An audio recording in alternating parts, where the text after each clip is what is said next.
Shri Swami Samarth Austro रेमेडीजम मध्ये आपले स्वागत आहे। आज आपण पिठोरी अमावस्या याविषयी माहिती जाणून घेणार आहोत। उद्या येणारी अमावस्या म्हणजे 2 सप्टेंबर रोजी येणारी अमावस्या ही अमावस्या म्हणजे पिठोरी अमावस्या होय। याला श्रावणी अमावस्या असे सुद्धा म्हटले जाते। माता आपल्या मुलांच्या आरोग्यासाठी आणि त्यांच्या दीर्घायुष्यासाठी या दिवशी उपवास करतात। या दिवशी पार्वतीची विशेष पूजा केली जाते। देवी पार्वतीसह 64 योगिन्यांची आणि देवीचे पूजन करून नैवेद्य अर्पण करावा। पिठोरी अमावस्येला पिठापासून बनवलेल्या दिव्याचे पूजन केले जाते। यामुळे या अमावस्येला पिठोरी अमावस्या असे नाव दिले गेले आहे।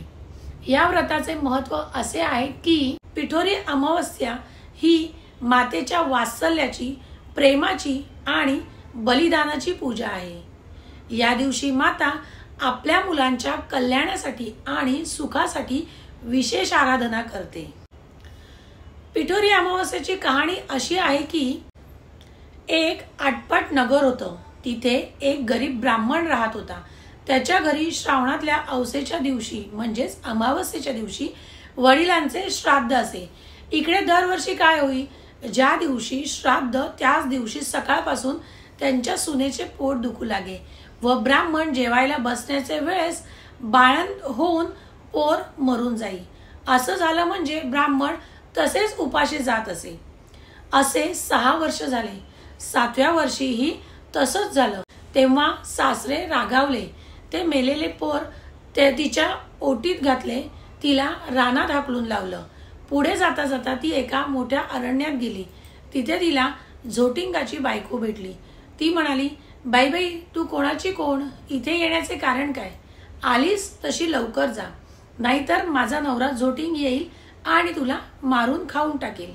तेव्हा ब्राह्मणाची सून म्हणाली, तेवढ्या करताच मी इथे आले आहे। झोटिंगाची बायको म्हणाली, बाई बाई, तू इतकी जीवावर उदार का? तशी ब्राह्मणाची सून आपली हकीकत सांगू लागली।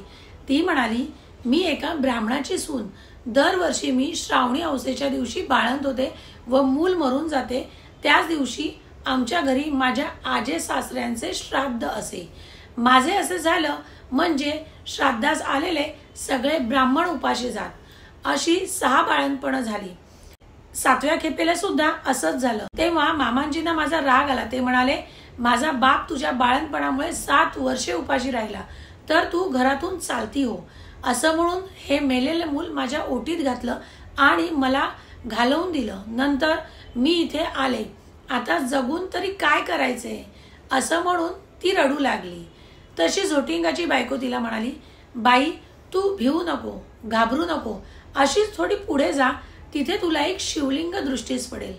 बेलाचे झाड लागेल, तिथे एका झाडावर बसून राहा। रात्री नागकन्या व देवकन्या 7 अप्सरांबरोबर घेऊन तिथे पूजेला येतील। पूजा झाल्यावर खीरपुरीचा नैवेद्य दाखवतील आणि अतिथी कोण आहे म्हणून विचारतील। असे झाल्यावर तू म्हण, अतिथी मी आहे म्हणून। तू म्हटल्यावर त्या तुला पाहतील, कोण कोटची म्हणून चौकशी करतील। तेव्हा तू सगळी हकीकत त्यांना सांग। ब्राह्मणाच्या सुनेने बरं म्हटलं। तिथून उठली, पुढे गेली। तो एक बेलाचे झाड पाहिले, तिथेच उभी राहिली, इकडे तिकडे पाहू लागली। तो जवळच एक शिवलिंग दृष्टीस पडले। तशी ती शेजारच्या झाडावर बसून राहिली। इतक्यात रात्र झाली। तशी नागकन्या, देवकन्या आणि 7 अप्सरांच्या स्वारा सुद्धा आल्या। त्यांनी शिवलिंगाची पूजा केली, नैवेद्य दाखविला आणि अतिथी कोण आहे म्हणून विचारले। त्याचबरोबर ती खाली उतरली आणि म्हणाली, अतिथी मी आहे। तेव्हा सगळ्यांनी मागे पाहिले। त्यांना आश्चर्य वाटलं। तिची कोण कुठली म्हणून चौकशी केली। तिनं सर्व हकीकत सांगितली। नागकन्या, देवकन्यांनी तिच्या मुलांची चौकशी केली।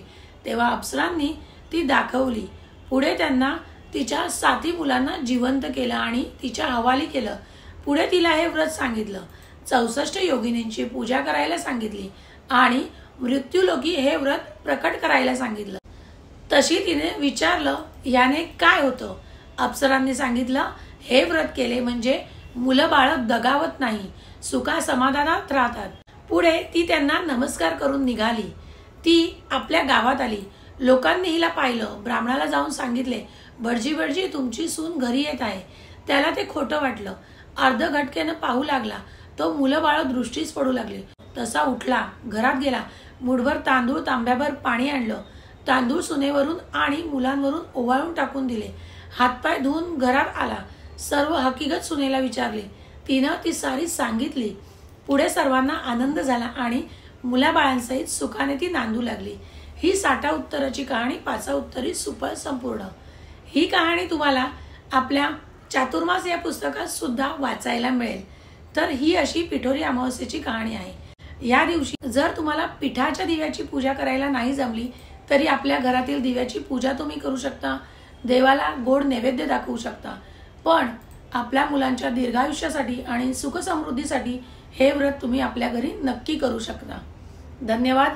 असेच नवीन नवीन व्हिडिओ पाहण्यासाठी आपलं चॅनल पाहत राहा, लाईक, शेअर आणि सबस्क्राईब करत राहा.